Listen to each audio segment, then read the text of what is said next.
The late afternoon sun cast long shadows across Ted Kinney's meticulously maintained backyard. He stood on his wraparound deck, hands gripping the polished mahogany railing, watching a small army of caterers transform the space into an elegant venue. White cloth tables dotted the lawn like oversized mushrooms, while strings of crystal lights were hung between the mature oak trees bordering his property. "Table 4 needs to be 3 feet to the left," Ted called out, gesturing to a pair of caterers struggling with a heavy table. "We need clear paths between all the seating areas," he added. At 52, Ted carried himself with the confidence of a self-made man. His salt and pepper hair was neatly trimmed, and his custom-tailored suit fit his athletic frame perfectly. He unconsciously adjusted the new Patek Philippe watch on his wrist, Madeleine's latest gift. The timepiece probably cost more than his first construction truck, but that was the kind of life they lived now. Still micromanaging every detail. "I see," someone teased. A familiar voice called from behind him. Ted turned to see Carol Lancaster, his best friend and business partner of 15 years, approaching with 2 crystal tumblers of scotch. Carol's tie was slightly loosened, his jacket draped over one arm, a stark contrast to Ted's impeccable appearance. "Someone has to make sure it's done right." Ted accepted the offered drink, taking a small sip. "Macallan 25. Only the best for your 20th, Carol replied, leaning against the railing. "Quite the turnout expected tonight," Ted said as another catering van pulled into the circular driveway. "Madeleine insisted," Ted noted. "Seems half of Boston's elite will be here. The guest list reads like a who's who of New England society." Carol shifted uncomfortably, his expression turning serious. "Ted, there's something you should know about that European investor who's been hanging around the office lately. I've been doing some digging, darling." Suddenly, Madeleine's voice rang out from the French doors leading to the house. She glided onto the deck in a champagne-colored Vera Wang gown that likely cost more than most people's monthly salary. At 48, she still turned heads, her blonde hair styled in elegant waves, with diamonds glittering at her throat and ears. Behind her strode a tall, distinguished man with olive skin and salt and pepper hair. His Italian suit spoke of old money, and his smile exuded European aristocracy. Phil arrived early, Madeleine announced as she touched Ted's arm with her perfectly manicured fingers. "You remember Phil Melendez, the art dealer from Barcelona?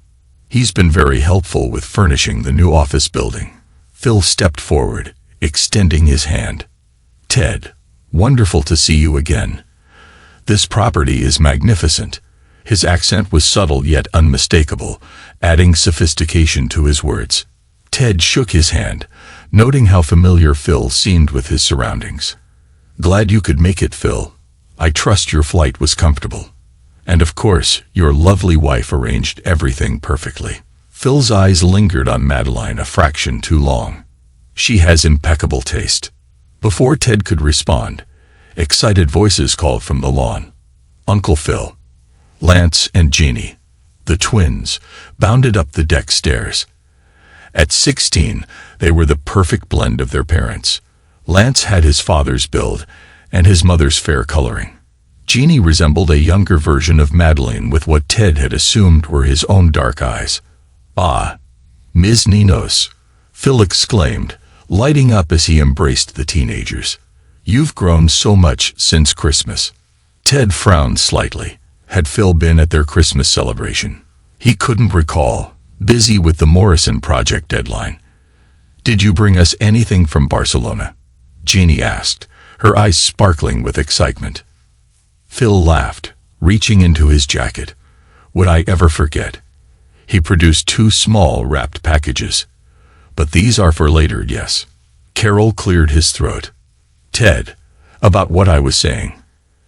"Darling," Madeleine interrupted smoothly, "the band needs to know where to set up. Would you mind?" Ted nodded and downed the last of his scotch. As he walked away, he heard Phil asking the twins about their studies with the ease of a close relative. The next hour passed in a blur of logistics and greetings as guests began to arrive. Ted played the role of gracious host, shaking hands, accepting congratulations, and making small talk about business and politics. Yet he couldn't shake a growing unease. From across the rapidly filling backyard, he caught sight of Kimberly Orr, his secretary of 12 years. She stood near the bar with a troubled expression as she watched him. She had been trying to speak with him privately for weeks, but something always came up, usually Madeleine needing his attention urgently. "Mr. Kenny," Kimberly began as she made her way toward him. But Madeleine suddenly appeared at his side. "Ted, the Hendersons just arrived. You must come say hello. Richard is considering investing in that new development project." As his wife led him away, Ted glanced back to see Kimberly's shoulders slump in resignation. The party was in full swing as the sun began to set, with hundreds of tiny lights twinkling in the trees and a warm glow over the gathering. A jazz quartet played sophisticated background music, while waiters circulated with champagne and hors d'oeuvres. Ted stood near the bar, observing the scene with a businessman's eye for detail. The catering was impeccable, the music perfectly pitched to enable conversation, and the lighting created an intimate atmosphere despite the crowd. Everything was perfect, almost too perfect. His gaze drifted to where Phil Melendez held court near the pool, surrounded by admiring guests. The art dealer regaled them with an amusing story, his hands gesturing expressively. Madeleine stood at his elbow, laughing at all the right moments, her hand occasionally brushing his arm. "They seem quite comfortable together," Carol murmured as he appeared at Ted's side with fresh drinks. Ted accepted the scotch without taking his eyes off the scene. "Phil's been around a lot this past year. Potential investments in the company, consulting for the new buildings, cultural advice for our European expansion. About that," Carol began lowering his voice, "I've been looking into his background, and something doesn't add up about his investment firm."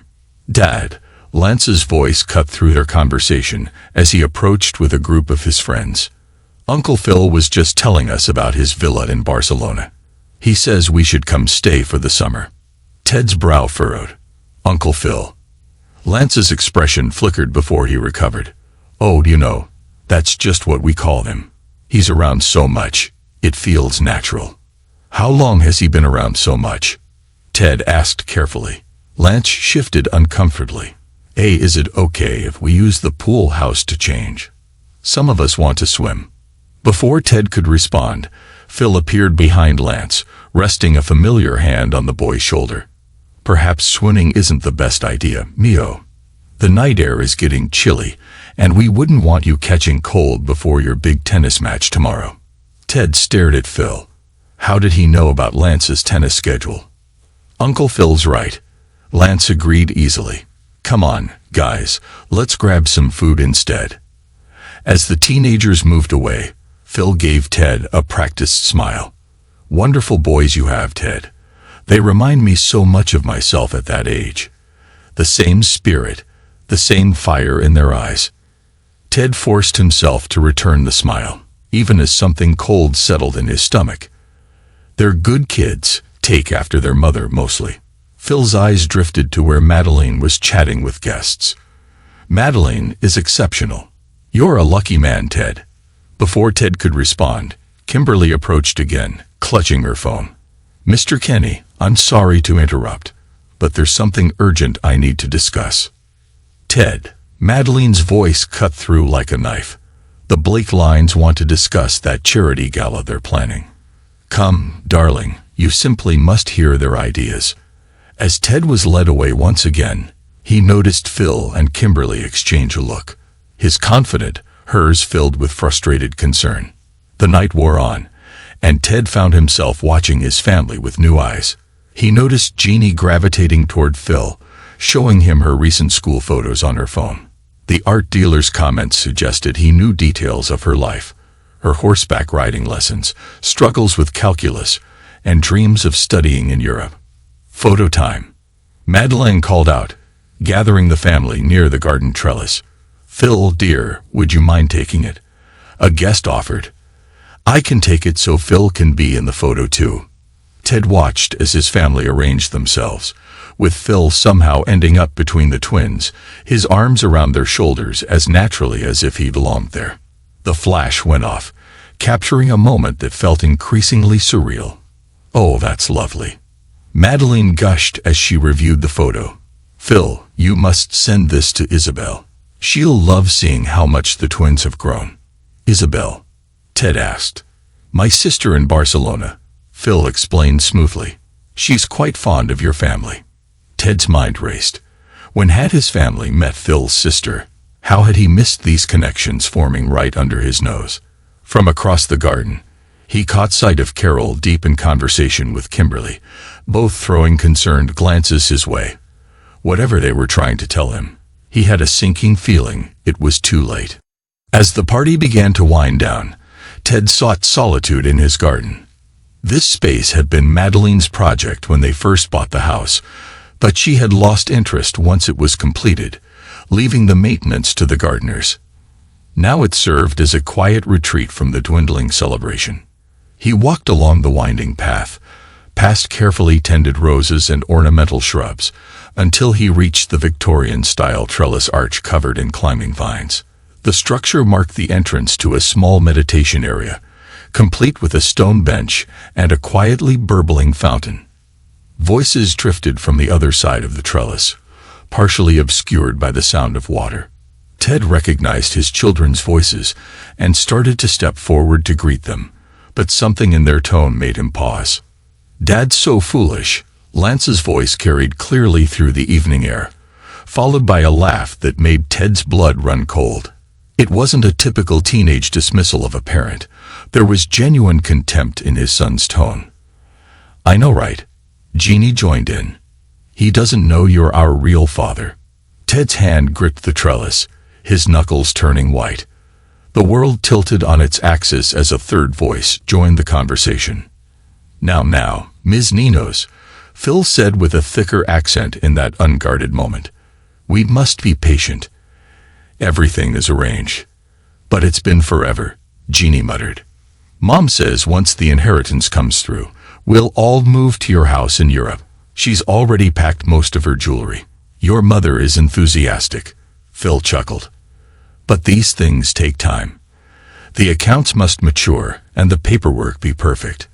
"I don't see why we have to wait," Lance grumbled. "It's not like he suspects anything. He's too busy with his precious company to notice what's happening in his own house." "That's exactly why we must be careful." Phil's tone turned warning. "You see, Ted may be blind to his personal life, but he isn't a fool when it comes to business. One wrong move could cost us everything." "Mom says he signed those new contracts last week," Jeannie offered. "The ones about the European expansion." "Yes, and those will prove very useful," Phil replied. "But there are still details to arrange. The offshore accounts need time to mature, and the property transfers must appear natural." "What about the company?" Lance asked. "Mom mentioned something about a takeover." "Leave that to the adults, mijo. Roger Clements is handling that part. Soon, everything will belong to us as it should have from the beginning." Ted stood frozen behind the trellis, his mind racing to process what he was hearing. 17 years of marriage, 16 years of fatherhood. Every business deal, every family dinner, every moment of what he'd thought was happiness had been part of an elaborate deception. "I still can't believe he bought that story about the art dealership," Lance snickered. "As if anyone would pay those prices for those unattractive modern pieces." "Your father," Phil interjected, "sees what he expects to see. It's a common weakness in men who build themselves up from nothing. They become so focused on proving themselves that they miss what's right in front of them. Like Mom's business trips to Barcelona." Jeannie giggled. "Or all those art consultation meetings at the downtown hotel." Lance added. Phil's voice turned sharp. "Enough. Your mother and I have protected you from the harsher aspects of this situation. But never forget what's at stake. One careless word, one misplaced comment, and everything we've worked for could vanish." "Sorry, Papa," the twins chorused, their words striking Ted like a blow. "Now go back to the party," Phil instructed. "Your mother will be looking for you." Remember, just a few more months, and we'll never have to pretend again. Ted heard footsteps on the garden path as his children, no, Phil's children, walked away, still giggling about their deception. He remained hidden until Phil's footsteps followed, moving in the opposite direction. When he was finally alone, Ted sank onto the stone bench, his legs no longer supporting him.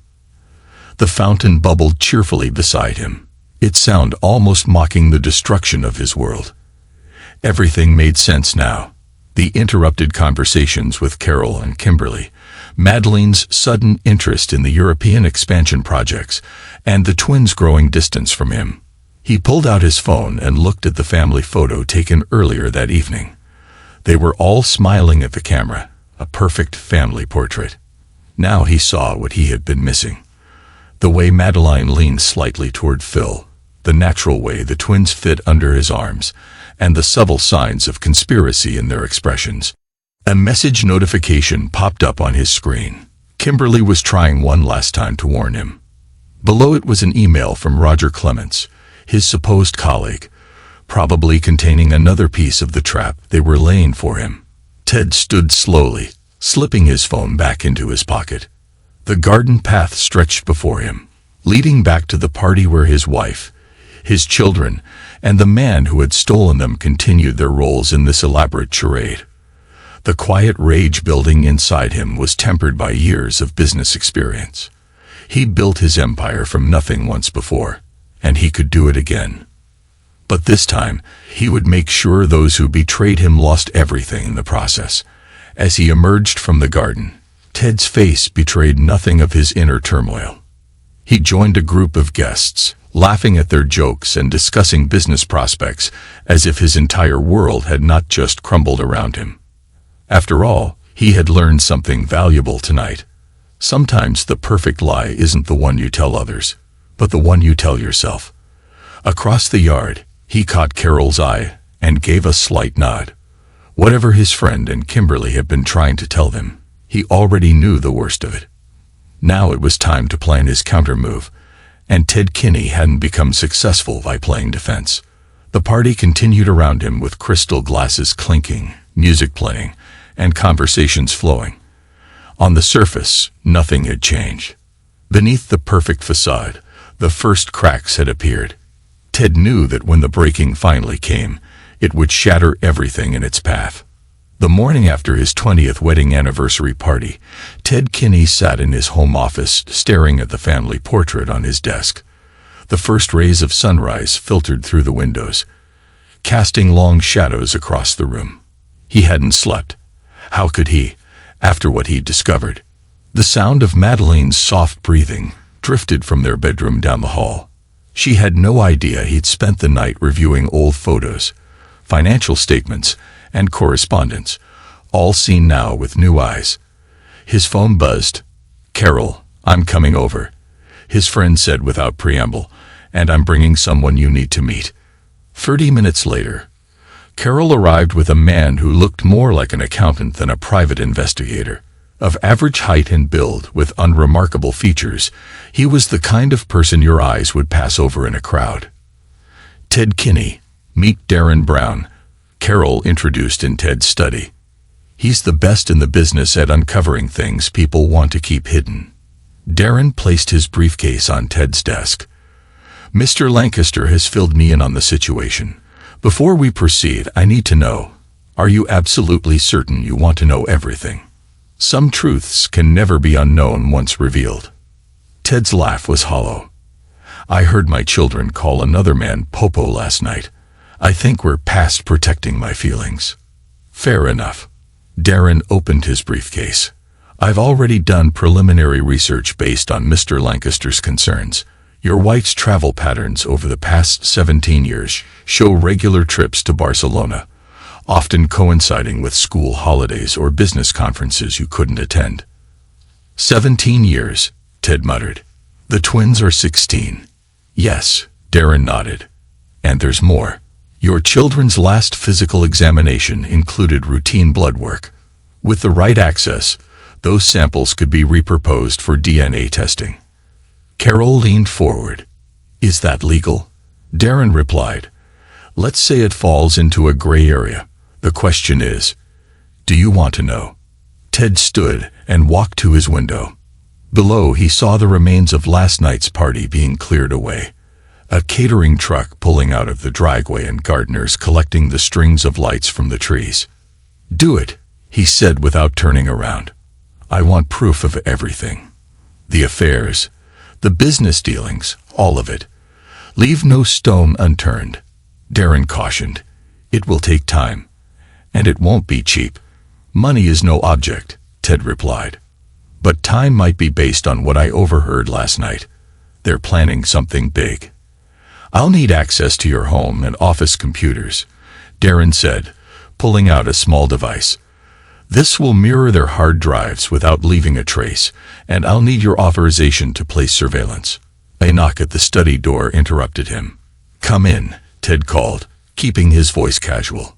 Madeline entered, still in her silk robe, and looking fresh despite the early hour. "Darling, I thought I heard voices." "Carol, what brings you here so early?" "And who's this?" "Darren Brown," he answered smoothly, extending his hand. "I'm with the Contractors Association.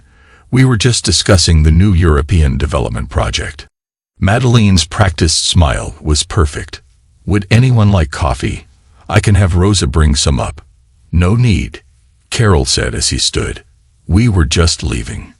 "Ted, we'll continue this discussion at the office." After they left, Madeline wrapped her arms around Ted from behind. "You worked so hard on the party, darling. You should have slept in." Ted forced himself to return her embrace, remembering the jewelry she had already packed and the plans she had already made. "You know me, always working." Speaking of work, she pulled back slightly.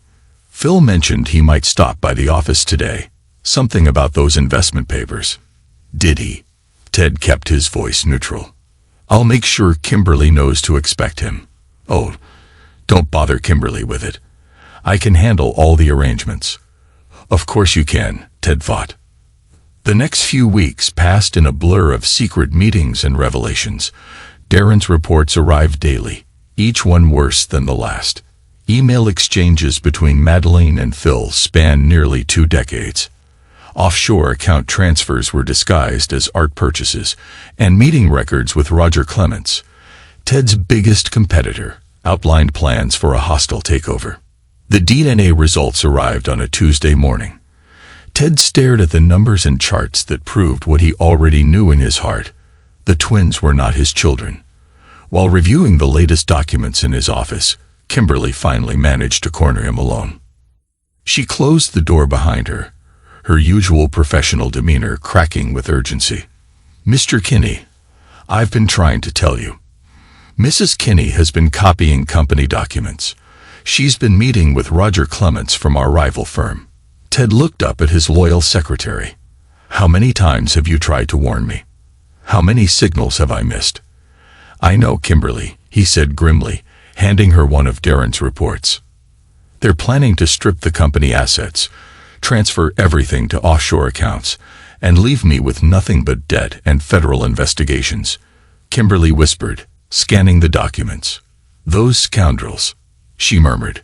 "What are you going to do?" "What I do best," Ted replied. "Build something new from the ground up. But first, I'm going to need your help." The law office of Jerry Shannon and Associates occupied the entire top floor of a downtown Boston high-rise. Ted sat in the conference room with Jerry Shannon and Carrie Douglas, his financial advisor, surrounded by stacks of documents and empty coffee cups. "The company shares will be transferred to a new holding corporation," Jerry explained, pushing his wire-rimmed glasses up his nose. "Your personal assets will be moved to unreachable trusts. They won't get a dime." Carrie nodded, pulling up complex spreadsheets on her tablet. "I've arranged for the sale of your European properties. They'll close the day you leave. The timing has to be perfect. We can't tip our hand too early." "What about the twins' trust funds?" Ted asked, his voice tight. "They have been transferred to educational trusts for your employees' children. They're legally untouchable." Ted stood and walked to the window. Below, Boston's financial district was coming to life as early morning workers hurried like ants. "Ted," Jerry said gently, "are you sure about this? These moves are permanent. Once we set them in motion, there's no going back." "They made their choice 17 years ago," Ted replied without turning around. "Now I'm making mine." "There's something else you should see," Carrie said, pulling out another file. "We've been tracking Phil Melendez's art dealings. They aren't just a cover for his relationship with Madeleine. They're part of an international money laundering operation. If this gets out when—" Ted corrected her. "When it gets out, but not yet. First, we need to ensure everything's in place." The next few weeks required Oscar-worthy performances from Ted. He maintained his routine perfectly, playing the role of oblivious husband and businessman. He attended charity functions with Madeleine, discussed summer plans with the twins, and reviewed investment proposals with Phil. Late at night, while Madeleine slept, he photographed documents from her private files and copied contents from her laptop. During business hours, he worked closely with Kimberly to document every suspicious transaction, every unauthorized document copy, and every secret meeting. Mrs. Kenny called again. Kimberly reported one afternoon. "She wants to know if you've reviewed the new contract from Roger Clement's firm." Ted smiled, thinking of the fake contracts Darren had helped him prepare. "Tell her I'll look at it tonight." "Oh, and Kimberly, thank you for everything. Just promise me one thing, Mr. Kenny," she replied. "When this all comes down, make sure they get what they deserve." "Oh, they will," Ted assured her. "They definitely will." The final piece of Ted's plan came together over dinner at an exclusive restaurant in downtown Boston. Isabel Castillo, a legitimate developer from Madrid, sat across from him, reviewing the contract for what would become the biggest deal of his career. At least, that's what Madeleine was led to believe. "Everything appears to be in order, Mr. Kenny," Isabel said in perfect English. "Though I must admit, your terms are unusually generous." "Call it an investment in the future," Ted replied, signing the contracts with a flourish. "And please, call me Ted." Later that evening, he presented the deal to Madeleine over dinner in their formal dining room. The twins were out with friends, or with Phil, he suspected, leaving them alone in the massive house. "It's a 2-year commitment minimum," he explained, watching her reaction carefully. "But the profits will set us up for life." Madeleine's eyes lit up exactly as he expected. The twins could attend school in Europe. "I'll start looking at houses." "Actually, Ted," she interrupted, taking a sip of wine to hide her expression, "I think you should stay here and manage things. Phil can help with any art acquisitions for the new properties. But surely the children need to finish their education here." "No," Ted said firmly. "Someone needs to oversee the company's domestic operations. Who better than you?" He watched as calculations played out behind her eyes. 2 years of freedom for her to operate without his interference. 2 years to complete whatever scheme she and Phil had concocted. "Of course, darling," she finally replied, reaching across the table to squeeze his hand. "You're absolutely right. The children's education should come first." Ted squeezed back, thinking of the documents waiting in Carol's safe. "I knew you'd understand. After all, family is everything, isn't it?" That night, as Madeleine slept beside him, Ted sent a series of encrypted messages from a burner phone. The pieces were all in place. Darren's evidence compiled and verified. Carrie's financial transfers arranged. Jerry's legal documents prepared, and Isabel's role in the deception secured. Soon, very soon, the perfect lie they'd built would come crashing down. But first, Ted had one more role to play. The trusting husband, going off to build a better future for his family. The irony almost made him laugh. Ted sat in Dawn Harper's nondescript office in a quiet suburb of Boston, watching the former intelligence operative type rapidly on multiple screens. Her fingers moved with practiced precision as she built his new life piece by digital piece. "Your cryptocurrency accounts are set up," Dawn said, not looking away from his monitors. I've distributed the funds across multiple wallets using different blockchain networks. Even if they trace one, they'll never find them all. And the identities? Ted asked, examining the passports spread before him. Each bore his photo, but with subtle differences, different haircuts, different glasses, different names. Michael Chen, Canadian businessman. James Foster, British consultant. Robert Nash, Australian investor, Don explained, pointing to each passport in turn. Each identity has a complete digital footprint going back 15 years. Tax records, credit history, social media presence, everything needed to withstand scrutiny. Darren Brown, who had recommended Don's services, stood by the window keeping watch. The documents you requested are ready. Full dossiers on Phil Melendez's art fraud operation, Madeleine's involvement, the planned hostile takeover. Everything. Ted picked up one of the passports, feeling its weight. How long before they realize these identities are different? Don laughed sharply. Mr. Kinney, these aren't fake. They're real passports issued by real governments, backed by real documentation. The only fabricated element is the name attached to them. A knock at the door made them tense, but it was just Carol arriving for the final briefing. Ted's friend and business partner looked exhausted. Ted handed him a USB drive. This contains everything. Proof of the affairs, the embezzlement attempts, and Phil's criminal record in Europe. Release it to the authorities in exactly 1 month. Carol turned the small device over in his hands, his expression grim. The company shares, already transferred to the employees' trust. You're the new CEO. Ted smiled at his friend's surprised look. Who better to lead them? You helped build this company as much as I did. The timing has to be perfect. Dawn interrupted, still focused on her screens. The property sales, the account transfers, the document releases. Everything must happen in the right sequence. Walk me through it one more time, Ted requested, needing to be certain every detail was perfect. Dawn pulled up a timeline on her main screen. At 9 a.m. tomorrow, you leave for your business trip to Spain. At 10 a.m., you board a different flight under one of your new identities. By noon, the property sales will close automatically. At 1 p.m., the first round of fund transfers begins. Meanwhile, Darren continues, Madeleine and the twins will be busy packing for their supposed summer trip to Barcelona. They won't notice anything until it's too late. Carol added, Kimberly has her instructions. She'll execute the final phase of document distribution once I give the signal. The SEC, FBI, and major news outlets will all receive the evidence simultaneously. Ted stood and walked to the window. Somewhere across the city, his family, no, not his family anymore, was probably having dinner and making plans for a future that would never come. One last thing, Dawn said, her tone serious. Once this starts, there's no going back. No contact with anyone from your old life. No matter what. Are you absolutely sure about this?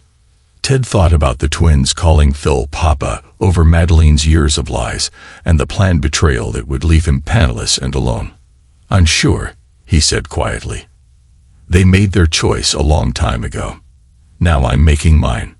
On the morning of Ted's departure, Don Brighton was clear. He stood in his bedroom, adjusting his tie one last time, playing the role of a businessman preparing for an important trip. Do you have everything you need? Madeleine asked, helping him with his cufflinks, the ones she'd given him for their 10th anniversary, before the lies consumed everything. All set, Ted replied, allowing her to fuss over his appearance. Let her think I'm still the same trusting soul. The car will be here in 20 minutes. I've been thinking, she said, smoothing his lapels. Perhaps the twins and I could join you in Spain sooner rather than later. They're so excited about spending summer in Barcelona. I bet they are, Ted thought, remembering the overheard conversation about Phil's house in Europe. Out loud, he said, let's see how the first few weeks go. I want to make sure everything is properly set up. Of course, darling, she replied, kissing his cheek. Ted marveled at her ability to maintain the act.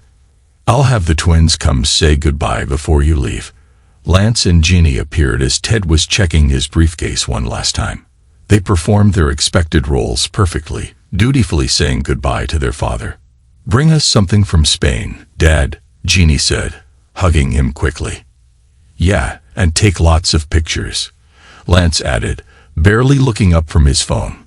Ted hugged them both, wondering if they could feel how stiff and formal his embrace was.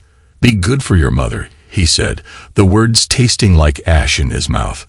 Words meant for children who were not truly his, children who had laughed at his ignorance behind his back. The car arrived right on schedule. Not his usual driver, but one arranged by Dawn. Ted kissed Madeline goodbye one last time, picked up his briefcase, and walked out of his life. As the car pulled away, he saw Madeline already on her phone, probably calling Phil with updates. The twins had already disappeared inside, uninterested in watching their supposed father leave.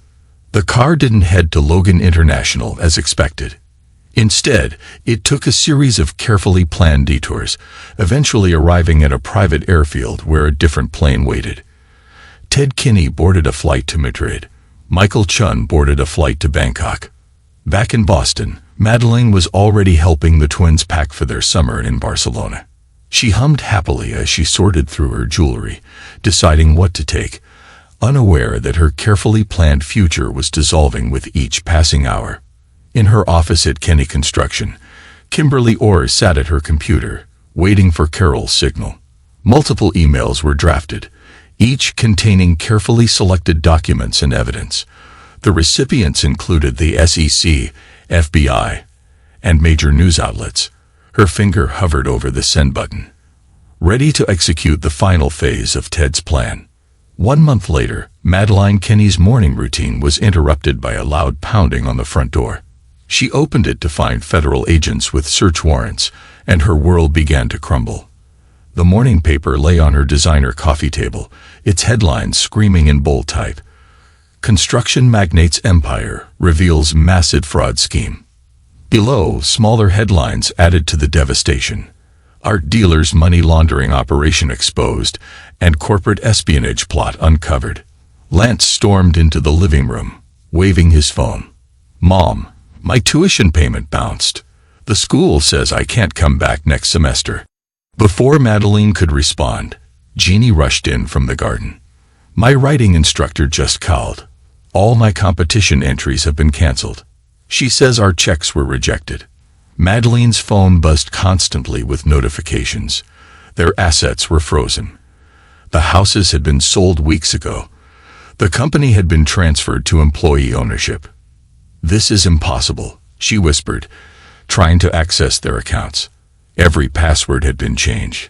Every trust fund dissolved. Phil wasn't answering his phone. His art gallery was closed, with a notice of federal investigation posted on the door.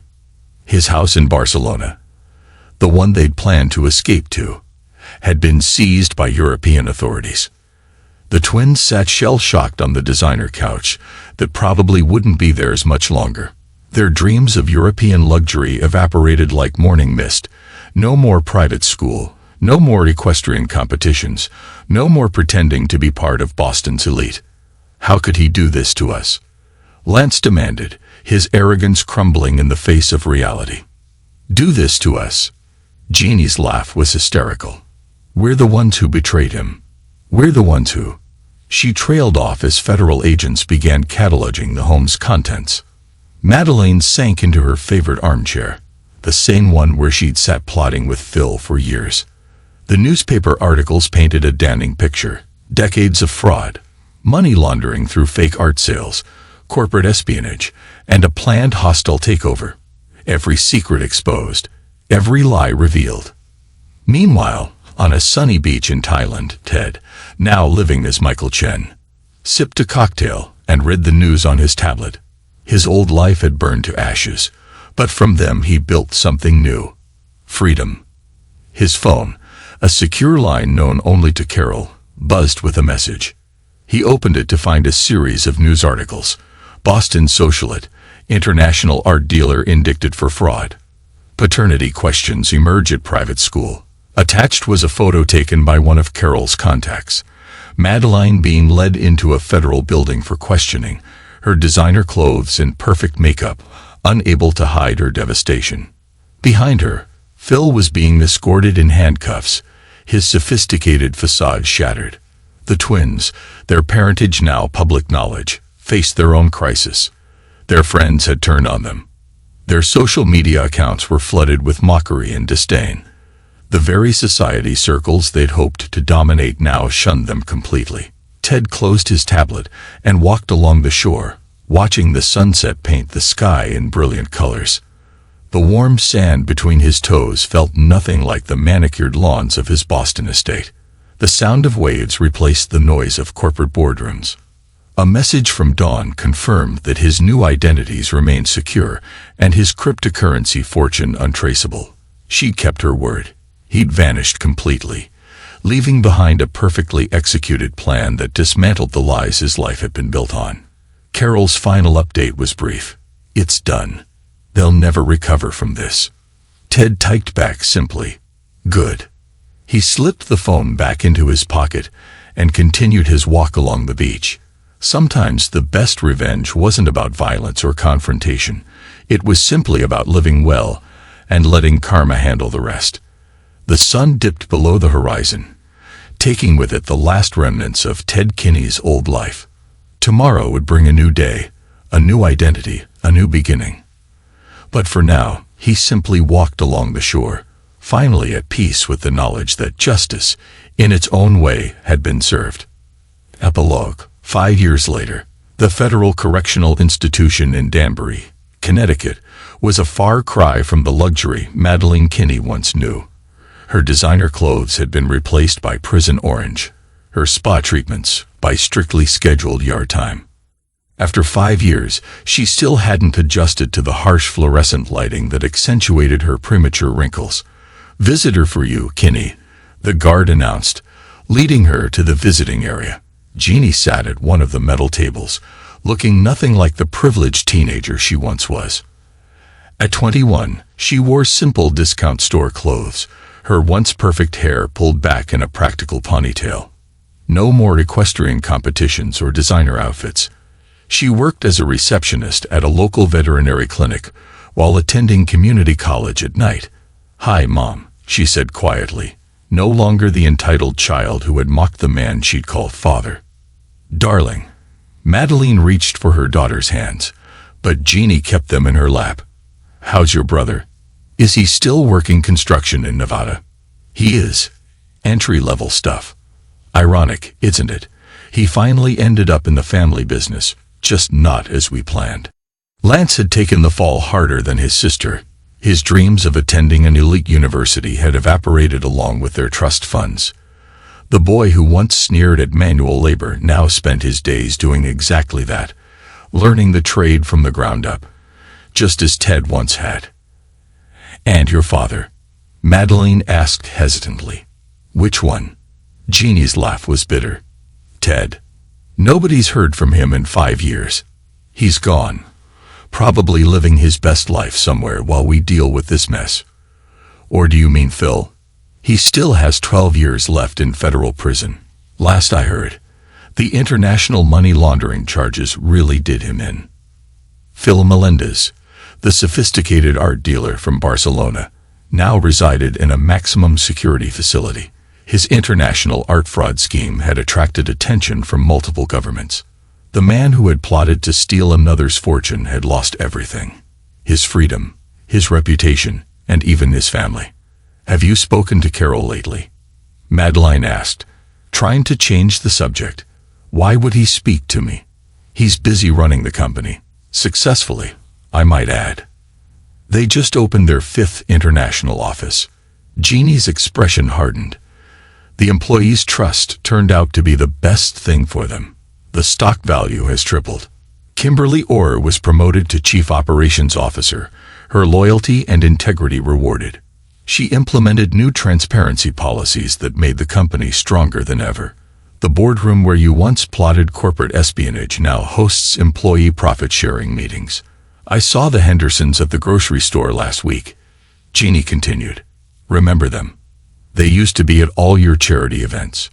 Mrs. Henderson even avoided me rather than face me. The elite social circles of Boston, which had once been Madeline's playground, now shunned any connection to the scandal. The charity board she once dominated had erased her name from their records. The society pages now track the rise of younger, more honest socialites. Your trust fund was transferred to scholarship programs for employees' children. I know, Madeline began. 3 kids are attending college now because of what used to be my horse-showing money. Good for them. The prestigious private school that Lance and Jeannie attended now used their case in ethics seminars. Their former classmates had gone on to elite universities, while they struggled to rebuild their lives from scratch. Meanwhile, across the world, a successful entrepreneur named Michael Chen had built a respectable consulting business in Thailand. His expertise helped small construction companies grow sustainably, his reputation for integrity drawing clients from across Southeast Asia. Few knew that Michael Chen had once been Ted Kinney, and those who did kept it a secret. Carol visited occasionally on business trips, bringing news of Boston that he knew Ted still wanted to hear, despite everything. They never discussed the family that had betrayed him, focusing instead on the company's success and the positive changes their actions had brought about. Ted had found peace in his new life. His beachfront home was smaller than his Boston mansion, but it was filled with genuine friendships and honest relationships.